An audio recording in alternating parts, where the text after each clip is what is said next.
Hey guys, welcome back to STEAM Saturdays, and for today's installment we're going to be doing art. Today we're doing floating chalk art. For today what you're going to need is a tub to hold some water, some chalk, something to scrape chalk with, and some paper. Now we have about an inch of water and we're going to start scraping some chalk into the water. Now we're going to dip our art.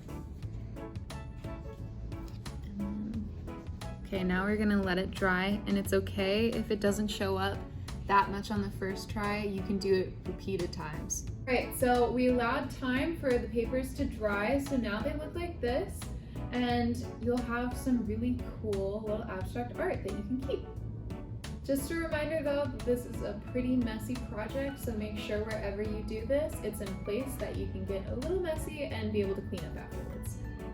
Alright, thank you guys for watching with us today, and if you like this installment of STEAM Saturdays and are looking for more art, come check out our featured artist at the museum. Her name is Lori Bruce, and she'll be here through August 1st.